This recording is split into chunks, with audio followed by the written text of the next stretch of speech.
Bonjour tout le monde, j'espère que vous allez bien, bienvenue dans une nouvelle vidéo et surtout bienvenue dans un nouveau deep dive. Je tiens à signaler dès le début de la vidéo que cette vidéo elle va peut-être pas être facile pour tout le monde parce qu'il y a des sujets qu'on va aborder qui vont pas être très faciles à entendre. Ça a déjà pas été facile pour moi de faire les recherches. Vous l'avez peut-être vu dans la miniature, parler de ce qu'elle a subi avec P. Diddy, donc il y a des choses, c'est très chaud, c'est très grave. Je vous le rappellerai au cours de la vidéo quand ça arrivera, mais je préférais quand même prévenir dès le départ. Il y a des sujets qui vont peut-être pas être très faciles à entendre. Il y a beaucoup de choses à dire, donc on y va. Cassie Cassandra Ventura, elle est née le 26 août 1986 et du côté de sa mère, elle a des origines mexicaines et afro-américaines et du côté de son père, c'est des origines philippines. Et elle a grandi, elle a été élevée dans le Connecticut. Ce qu'il faut savoir sur Cassie, c'est que depuis qu'elle est toute petite, elle savait qu'elle voulait devenir chanteuse. Mais on lui disait tout le temps qu'elle ne le deviendrait pas parce qu'elle n'était pas assez talentueuse, qu'elle ne le voulait pas assez. Bref, tout le monde rabaissait son rêve. Et du coup, à l'âge de 14 ans, elle a commencé le mannequinat et elle a travaillé d'ailleurs pour Calvin Klein et pour Sears, qui est une marque américaine. Donc c'est déjà quand même pas mal.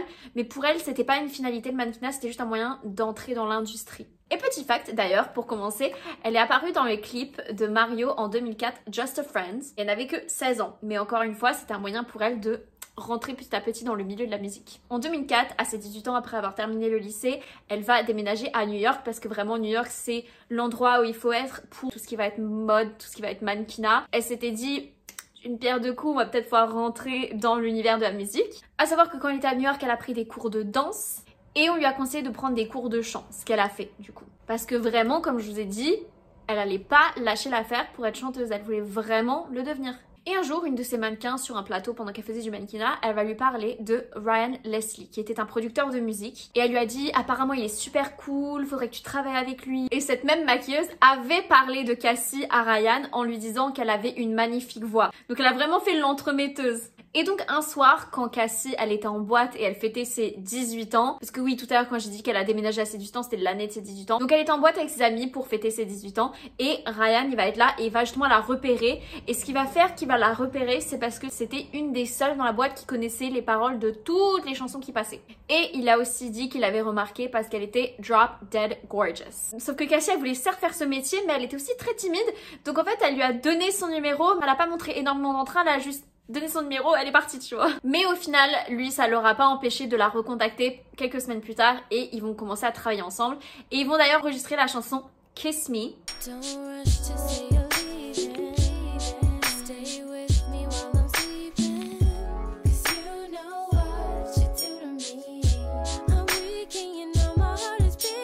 Et fact sur cette chanson, elle a été écrite par les Destiny's Child et la cousine de Beyoncé. Donc Ryan, il va proposer cette démo, cette chanson au producteur de musique Tommy Mottola. Et si vous ne savez pas qui c'est, et je ne savais pas qui c'était aussi, du coup j'ai fait des recherches, mais il a signé pas n'importe qui, il a signé Mariah Carey, les Destiny's Child, Jennifer Lopez, Shakira et plein d'autres. Donc en fait c'est quand même quelqu'un qui pèse dans le métier. Et ça va lui plaire et du coup Cassie va enfin signer avec le label Next Selection Lifestyle. Et là en 2005 du coup ils vont sortir la chanson Me and You qui a un énorme succès mais surtout dans les boîtes de nuit en fait, dans le milieu de la nuit.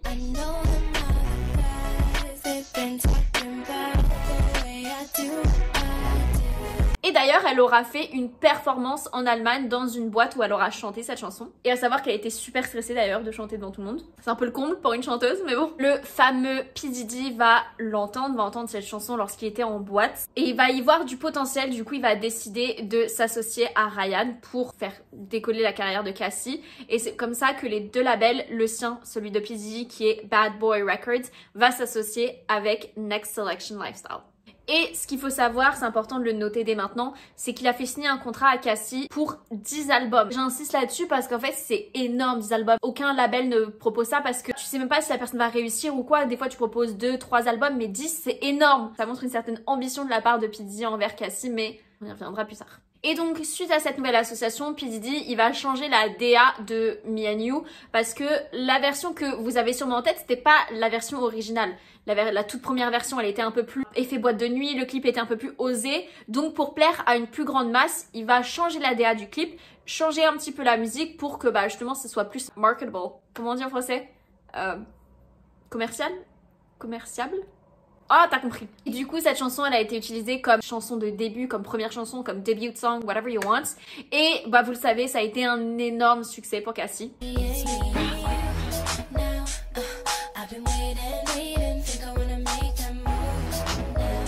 1 million de singles qui ont été vendus aux États-Unis cette année. Et petit fact, elle était sur l'autoroute avec ses amis et avec Ryan parce qu'elle sortait avec Ryan, son producteur. Et c'est là qu'elle a entendu la chanson passer à la radio pour la première fois. Et sa réaction, elle est trop mignonne parce qu'à ce moment-là, il filmait des vlogs pour montrer un peu son ascension. Donc j'ai pu voir la vidéo d'elle en train de s'entendre. C'est trop chou, elle est trop fière d'elle. En même temps, elle le voulait depuis tellement petite, tellement longtemps.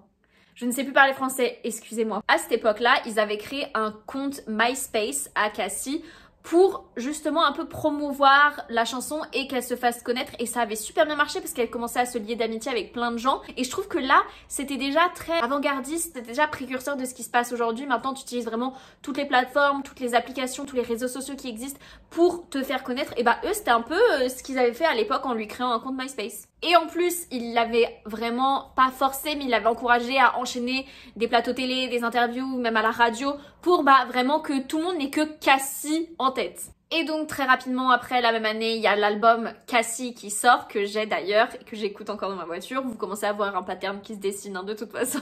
Et cet album, il faut savoir qu'il est passé numéro 4 sur le Billboard 200 dès sa première semaine de sortie. Ils vont ensuite sortir le deuxième single Long Way to Go, qui est d'ailleurs le préféré de Cassie. Et il n'aura pas aussi bien réussi que Me and You, mais ça va encore.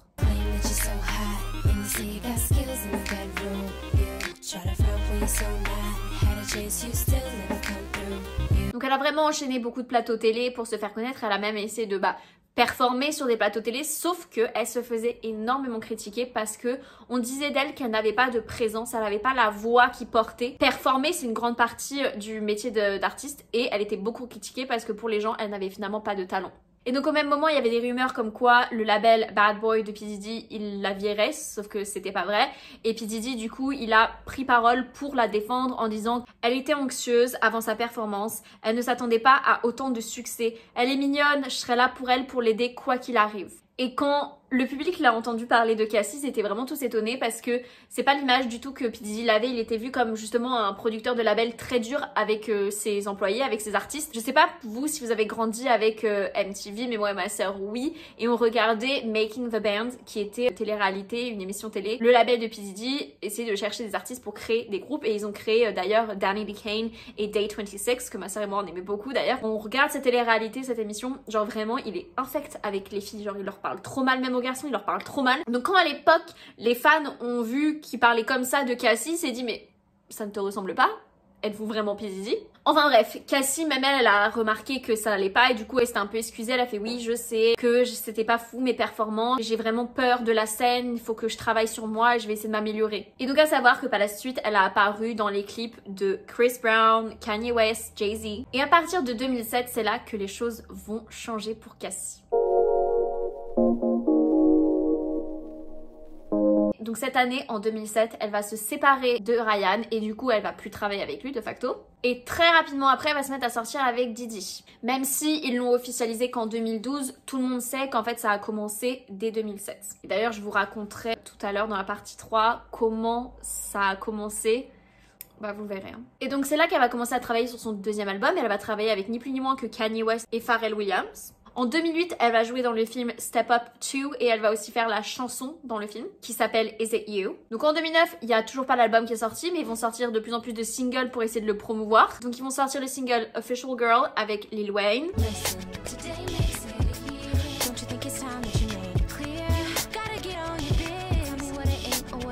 Let's Get Crazy avec Akon.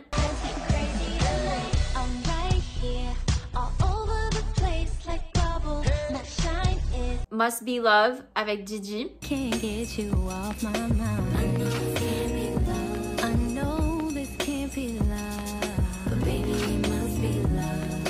Et de manière générale, tous c'est un échec. Alors qu'elle a quand même chanté avec des grands noms, mais ça n'accrochait pas. Et cette même année, en 2009, il y a des nudes d'elle et une sextape qui sortent. Le public a beaucoup critiqué.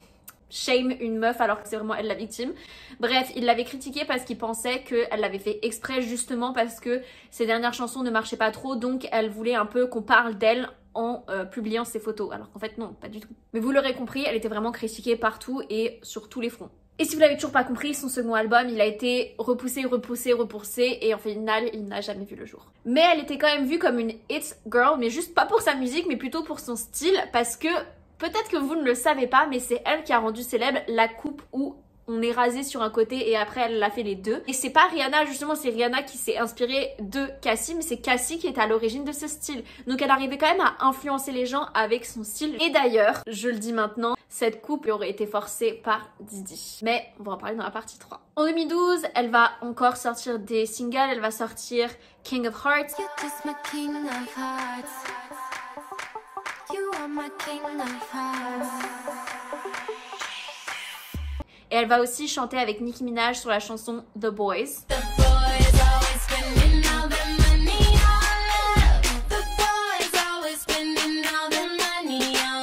Bref, vous l'aurez compris, elle aura tenté coûte que coûte de vraiment s'imposer et de réussir dans la musique. Elle aura fait plein de featuring, elle aura sorti beaucoup de singles, mais au final il n'y aura pas eu vraiment de succès à part Me and You. Et elle aura du coup aussi un peu basculé dans l'acting, elle aura été dans le film Honey 3, The Perfect Match, et aussi elle a fait une apparition dans Empire. Donc ça c'était un peu ce qui se passait au vu de tout le monde, mais en fait ce qui se passait derrière les coulisses c'était vraiment horrible et elle a enfin pris la parole là récemment et c'est pour ça que du coup je fais cette vidéo.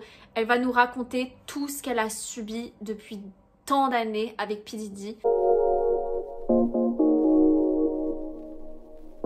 Je vous redis encore une fois, sautez ce chapitre si vous voulez pas écouter ce qui va être dit parce que vraiment c'est pas cool. Donc comme je vous ai dit en surface, les gens pensaient qu'elle était avec lui depuis 2012, même si on sait que ça a commencé en 2007. On dit souvent que leur relation de 10 ans, elle était très tumultueuse, il y avait beaucoup de hauts et de bas, ils se séparaient, ils se remettaient ensemble. On savait qu'en 2015, il l'avait trompée avec Virginia, et à ce moment-là, elle avait voulu quitter, mais il l'avait pas laissé partir.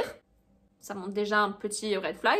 Et la mère de Cassie, du coup, elle avait appelé la police pour violence domestique, et du coup, elle a pu le quitter, sauf qu'elle est retournée le voir parce qu'elle l'aimait trop. Encore une fois, ça c'est ce qui se disait en surface. Hein. Il paraît que ça s'est terminé entre eux parce qu'elle voulait se marier, elle voulait quelque chose de sérieux et lui non. Donc en 2018, elle a dit c'est fini, je me tire. Voilà ce qui a été dit, voilà ce qu'on pensait, voilà la narrative qu'on nous avait donnée, alors qu'en réalité, c'était tout autre. Donc la vérité, c'est qu'ils se sont rencontrés en 2005, donc elle n'avait que 19 ans à ce moment-là, lui en avait 37. Et donc quand il l'a rencontrée, il s'est dit « Elle, je veux contrôler absolument tout de sa vie, que ce soit professionnel comme personnel. » Mais il allait pas lui dire ça comme ça, vous vous en doutez. Non, il lui a dit qu'il ferait tout pour qu'elle réussisse. Il lui offrirait la célébrité. Mais pour ça, elle devait lui faire confiance et elle devait lui laisser le contrôle. Tu connais l'obéissance et le silence. Et donc en 2017, comme vous l'aurez compris, elle à ce moment-là, elle sortait avec Ryan et lui, il était marié avec Kim Porter. Mais P. Diddy, il s'en foutait. Il a forcé le truc. Il voulait quand même être avec elle. Donc lorsqu'ils étaient à une soirée, tous les deux, enfin il y avait plein de monde évidemment, et ben il l'a pris dans les toilettes et il l'a embrassée de force et elle est partie en pleurant, en courant, tu m'étonnes. Et donc en 2007 elle se sépare de Ryan et elle voulait pas forcément se mettre avec Diddy, mais elle avait peur que si elle refuse ses avances, si elle refuse de se mettre avec lui, elle perdrait son contrat. Donc au final elle a commencé une relation avec lui. Franchement c'est trop triste de se dire que ça a commencé comme ça parce qu'elle voulait tellement réussir et il lui avait promis mondes et merveilles. Donc là maintenant je vais vous faire une petite liste non exhaustive de ce que Cassie a déclaré avoir subi pendant 10 ans de relation avec Diddy. Je suis obligée de dire que ce sont des suppositions, qu'il n'y a pas de preuves, que c'est juste la parole de Cassie contre celle de Diddy. Je suis obligée de le dire parce qu'il n'y a pas eu de jugement encore. Donc paraît-il qu'on est obligé de dire qu'il y a la présomption d'innocence et que peut-être que Cassie ment. Après j'estime qu'on a tous le droit d'avoir une opinion. Voilà, là ce sont les dires de Cassie. Donc elle dit que pendant ces 10 ans de relation, elle a été manipulée mentalement, physiquement et sexuellement par Diddy.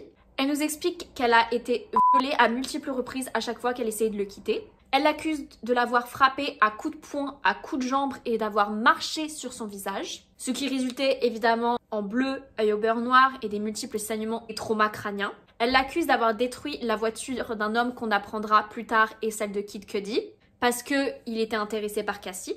Elle l'accuse de l'avoir forcé à avoir des relations sexuelles avec des prostituées hommes tout en la filmant et en se masturbant devant elle. Et du coup, il l'a forcée à regarder les vidéos par la suite, sachant qu'elle pensait qu'elle les avait supprimées en passant derrière lui en mode il est pas là, je les supprime.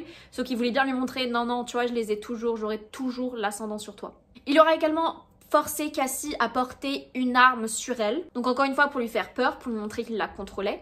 Et comme je vous ai dit, il aura forcé Cassie à avoir une consommation excessive d'alcool et de drogue.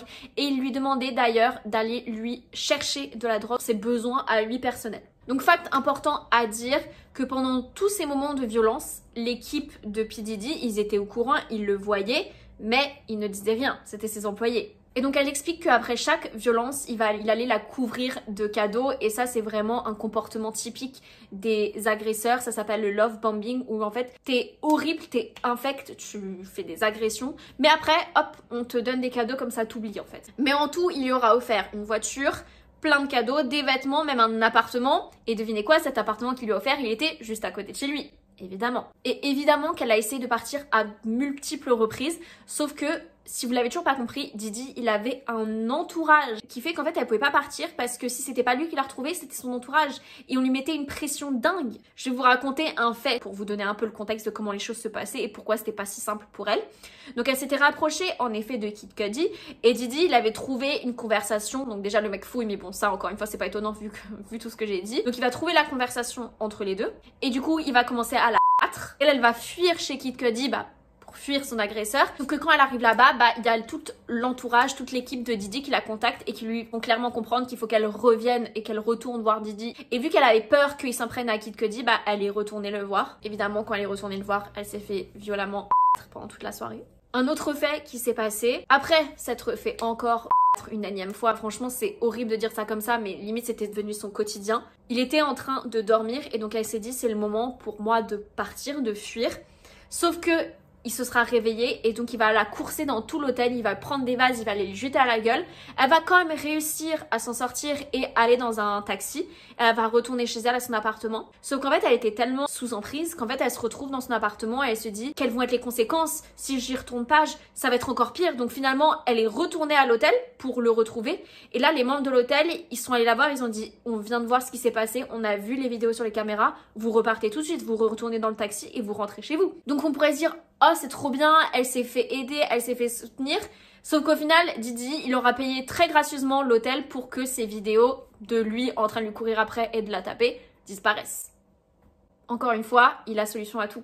Et au final, la suite de cette histoire, c'est que plusieurs personnes du label, de l'entourage de Diddy, l'ont contacté pour lui dire si tu ne retournes pas, ton album il sortira pas, on va bousiller ta carrière, le cercle vicieux il continue. J'espère qu'avec ces exemples que je vous ai donnés, vous arrivez à comprendre comment tout ça s'est mis en place et comment ça a pu durer aussi longtemps. Donc à savoir que de par tout ça, elle a perdu beaucoup d'amis, mais aussi même des membres de sa famille parce qu'en fait, ils avaient tous peur d'être liés à elle parce qu'ils s'en prenaient à Cassie, mais ils s'en prenaient aussi à ses proches. Donc en fait, ils voulaient plus être proches d'elle parce qu'ils avaient même peur pour eux. C'est vraiment horrible. Elle se retrouvait toute seule face à cette situation. Mais au final, en 2018, trop, c'est fini. Elle lui rend la voiture, elle lui rend tous les cadeaux qu'elle lui a donnés, elle lui rend même son appartement et elle se casse. Et c'est là qu'elle va se mettre en couple avec Alex Fine, qui était un trainer, un personal trainer, qui d'ailleurs avait été embauché par Diddy pour elle. Ils vont tous les deux se marier en 2019 et ils auront eu en tout 2 filles ensemble. Et elle explique qu'elle se sent vraiment en sécurité avec lui. Il est au courant de tout ce qui se passe, genre tout ce qu'elle a dénoncé dans la lettre récemment. Il est au courant de tout. Il lui donne vraiment cette sécurité que finalement elle n'a jamais eu en fait. Mais à savoir qu'en 2019, son adresse, elle avait leak et du coup elle avait peur pour sa vie, elle avait peur que Diddy la retrouve. Parce que clairement elle était encore traumatisée, du coup elle explique qu'elle a dû et elle subit encore des séances de psy pour travailler tous ces traumas qui lui a été infligés. Et en plus, il y avait aussi toutes les séquelles de la consommation excessive de drogue et d'alcool qu'elle avait. Il y avait tout le sevrage qui était aussi très dur pour elle. Donc en fait, elle aura eu suivi psychologique, trauma aussi physique, comme je vous ai dit, crânien. Le mec l'a frappé, lui marchait sur le visage. Une fois, elle a été emmenée à l'hôpital parce qu'elle avait des pertes de mémoire incroyables. Et d'ailleurs, ses résultats sur son scanner avaient été envoyés à P. Diddy, même pas à elle. Bref, vraiment, c'est fou. Mais donc, il y a vraiment des séquelles tant physique que mentale suite à tout ce qu'elle a subi. Et c'est pour ça que du coup elle en parle et c'est pour ça qu'elle a fait cette lettre et qu'elle porte plainte parce que là trop c'est trop en fait, elle mérite d'être remboursée de tout ce qu'elle a subi à cause de lui mais même mentalement tout ce qu'elle a vécu, enfin c'est normal qu'elle veuille sa part en fait. Mais bien sûr Diddy il nie absolument tout et c'est pour ça qu'ils vont aller au tribunal et c'est pour ça que je ne peux pas affirmer que ce que dit Cassie est 100% vrai parce qu'il n'y a pas encore eu le tribunal, il n'y a pas encore eu le jugement. Moi je dis juste que j'ai mon opinion sur la chose. Je tiens quand même à signaler que Cassie n'est pas la seule seul à s'être plaint, à avoir fait des commentaires comme ça sur Didi. Vraiment, c'est pas comme si ça tombait comme un cheveu sous la soupe. Il a vraiment des antécédents. Parlons de son ex-femme Kim Porter. Il lui aurait cassé le nez quand il aurait appris qu'elle le trompait. Ce qui est le comble parce que le mec l'a trompé tout le temps. Et il y en a même certains, encore une fois ce sont des présomptions, ce sont des rumeurs, mais il y en a beaucoup qui pensent que c'est lui qui est derrière la mort, le décès de Kim, parce qu'elle est en effet décédée. Parce qu'en fait, elle était en train d'écrire un livre sur Didi et sur tout ce qui s'est passé. Elle allait raconter sa vérité et en fait elle est décédée avant que le livre ne puisse sortir, donc il a jamais vu le jour, donc ça fait quand même très suspect. Mais il y a aussi eu cette rumeur parce que lorsqu'ils ont fait son autopsie, il y avait des éléments toxiques qui avaient été retrouvés, donc elle pouvait pas vraiment être morte d'une pneumonie comme ça avait été dit quoi. Un autre fait aussi, son ex Virginia, du coup avec qui il a trompé Cassie, il l'a poussée par terre et il l'a frappée parce qu'elle avait envoyé un message de joyeux anniversaire à un de ses amis qui est un homme. À savoir que quand ça s'est passé, c'était en 2014, elle n'avait que 22 ans. Hein. Et elle aussi dit qu'elle avait été abusée sexuellement, physiquement, mentalement par lui. Et d'ailleurs, Cassie, elle était venue lui parler à Virginia pour lui dire de partir, de fuir. Et à l'époque, ça avait été vu comme copine possessive qui dit à la maîtresse de son copain de partir. Mais en fait, non, c'était vraiment genre pars, fuis tant que tu peux. Et en plus, Kim elle-même avait fait cette remarque à Cassie. Donc en fait, ça avait toujours été interprété du style « Oh, c'est la jalousie des femmes ». Non, en fait, elle essaie littéralement de leur dire « Fuyez tant que vous pouvez, quoi ». Un autre exemple, parce que vraiment j'en ai plein, vraiment c'est pour que toutes les personnes qui diront présomption d'innocence, ils aient aucun argument. Farnsworth Bentley, qui lui aussi était dans l'univers de la musique et il était très successful. Et il avait vraiment des projets, il avait vraiment, on pensait qu'il aurait pu réussir, sauf que du jour au lendemain, il a disparu et lui aussi se faisait agresser par P. Diddy. Et un dernier exemple, et après je vous jure j'arrête là, Aubrey O'Day qui du coup était un membre de Danity Kane. Ça fait des années que elle pour le coup elle en parle et quand toute cette histoire avec Cassie est sortie elle était contente parce que personne l'écoutait depuis des années. Elle dit que P. Diddy c'est une mauvaise personne, personne la croyait parce que elle était pas assez connue et parce qu'ils ont tout fait pour bousiller sa crédibilité. Elle est contente de pouvoir maintenant se dire bah voilà je vous l'avais dit, faut soutenir Cassie parce que elle dit la vérité. Mais du coup elle depuis des années elle parle du mauvais comportement de P. Diddy. Elle dit qu'elle avait été virée parce qu'elle n'a pas accepté de faire ce qu'on lui demandait de faire et c'est pas professionnellement qu'on lui demandait de faire des choses si vous voyez ce que je veux dire. Vraiment ils étaient vraiment très maltraités les artistes du label, ils avaient touché rien alors qu'ils travaillaient comme des fous et donc récemment on leur a proposé un contrat où bah ils pourraient toucher de l'argent et au final c'était pas énormément d'argent mais bref on leur a dit vous pourrez toucher votre argent mais si vous signez ce contrat vous n'avez pas le droit de parler de mal de Diddy et du label. Et apparemment certaines personnes du groupe Danity Kane ont signé ce contrat et c'est pour ça qu'il y a au final que Aubrey qui parle sur Diddy parce qu'elle n'a pas signé ce contrat. Évidemment, elle savait très bien ce que ça voulait dire. Pour conclure sur Cassie, beaucoup de gens pensent qu'elle n'a pas réussi parce qu'elle n'avait pas de talent, parce qu'elle ne savait pas performer. Moi, je pense que c'est surtout que clairement, on le voit, elle était juste très mal entourée. Mais c'est vrai que j'ai entendu pas mal de gens dire qu'elle avait vraiment le pretty privilege, qu'en fait les producteurs de musique se sont intéressés à elle parce qu'elle était belle et du coup ils ont forcé une carrière sur elle parce qu'elle était belle alors qu'au final elle avait pas de talent. Moi ça je suis peut-être pas objective parce que bah j'ai grandi en écoutant Cassie, moi j'ai son CD et je trouve qu'elle a une belle voix et je l'aime bien. Donc je suis personne pour dire si elle a une belle voix comparée à d'autres. Elle est belle, ça c'est un fait, mais je trouve que c'est trop facile de mettre ça sur son dos à elle. Oh c'est parce que t'es belle, non. Clairement je pense que je l'ai assez prouvé dans cette vidéo qu'elle avait pas du tout une équipe qui était là pour l'aider, pour la faire réussir en fait. Et voilà, cette vidéo est terminée, j'espère qu'elle vous a plu, elle était longue, elle était un peu fastidieuse. Comme je dis, vraiment les recherches ont été un peu compliquées pour moi parce que bah, j'ai grandi en écoutant Cassie, je l'aimais beaucoup, donc de savoir qu'en fait elle subissait tout ça depuis plusieurs années, c'est très dur à entendre évidemment. Ça me fait énormément de peine qu'elle ait subi ça et je sais qu'il y a d'autres femmes, d'autres personnes pas célèbres qui subissent des choses comme ça, donc vraiment on peut que encourager à parler. J'espère qu'elle a pas été trop dure pour vous cette vidéo à regarder, j'ai bipé de toute façon parce que j'ai pas trop le choix et parce que de toute façon je préfère essayer de biper les mots même si vous savez très bien de quoi je parle. Si cette vidéo vous a plu et pour me remercier de mon travail, je vous invite à aimer cette vidéo, je vous invite aussi à me suivre. Suivez-moi aussi sur mon Instagram, je partage les liens des vidéos qui sont en privé. Si des fois vous ne voyez pas de vidéos sortir le dimanche, c'est parce que ce sont des vidéos qui sont en privé et pour ça il faut avoir le lien que je donne sur Insta. J'apprécierais qu'on en discute dans les commentaires, encore une fois faut que ça reste dans la bienveillance, faut que ça reste dans le respect, c'est très important pour moi. De toute façon YouTube et moi on supprimera vos messages si c'est pas le cas. Vraiment merci d'avoir regardé cette vidéo jusqu'au bout et je vous dis à la semaine prochaine pour une nouvelle vidéo. Bye!